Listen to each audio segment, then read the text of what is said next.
सदर रक्षणाय खलनिग्रहणाय हे ब्रीदवाक्य घेऊन सर्वसामान्य जनतेच्या संरक्षणाची मोठी जबाबदारी असलेल्या पोलीस दलातील सहाय्यक पोलीस उपनिरीक्षक रक्षक होण्याऐवजी भक्षक झालाय। पोलीस कोठडीतील आरोपी महिलेकडे तुझ्या मुलीला शरीर सुखासाठी पाठव, 10,000 रुपये देतो अशी धक्कादायक मागणी कर्तव्यावरील पोलिसांनी अकोल्यातील पोलीस ठाण्यातच केल्यामुळे मोठी खळबळ उडाली आहे। या प्रकरणी वरिष्ठ पोलीस अधिकाऱ्यांनी गंभीर दखल घेऊन संबंधित पोलिसाला तात्काळ निलंबित केले असून त्याच्यावर विनयभंगाचा गुन्हा दाखल केला आहे। सहाय्यक पोलीस उपनिरीक्षक ASI राजेश जाधव असे शरीर सुखाची मागणी करणाऱ्या पोलिसाचे नाव आहे। पोलीस कोठडीत देखील आता महिला सुरक्षित नाहीत का, असा गंभीर प्रश्न या निमित्ताने निर्माण झाला आहे।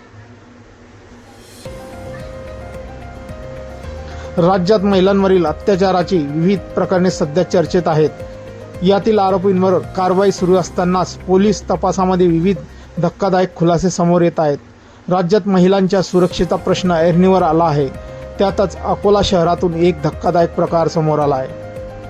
आर्थिक फसवणुकीच्या प्रकरणात अकोला पोलिसांनी एका महिलेला अटक केली आहे। या महिलेला न्यायालयाने पोलीस कोठडी सुनावल्यामुळे सिव्हिल लाईन पोलीस ठाण्याच्या कोठडीमध्ये आरोपी महिलेला ठेवण्यात आले आहे। या दरम्यान पोलीस ठाण्यातील कर्तव्यावरील ASI राजेश जाधव याने महिलेकडे काल रात्री शरीर सुखाची मागणी केली, पैशाचे आमिष दाखवले, मुलीला शरीर सुखासाठी पाठव अशी धक्कादायक मागणी त्याने केली आहे। संबंधित महिलेने या प्रकाराची तक्रार आज वरिष्ठांकडे केली आहे। त्यामुळे पोलीस दलात चांगलीच खळबळ उडाली आहे।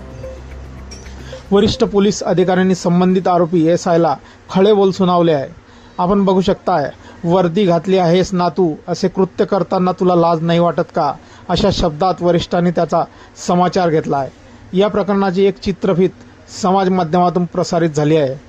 त्यामध्ये वरिष्ठ अधिकाऱ्यांनी हात देखील उभारल्याचे दिसत आहे, मात्र संबंधिताने वर्दी घातली असल्याने त्यांनी स्वतःला आवरले आहे। राजेश जाधव विरुद्ध विनयभंगाचा विविध कलमांमुळे गुन्हा दाखल करण्यात आला असून त्याला निलंबित केले आहे। या प्रकरणामुळे अकोल्यासह संपूर्ण राज्यात खळबळ माजली असून पोलीस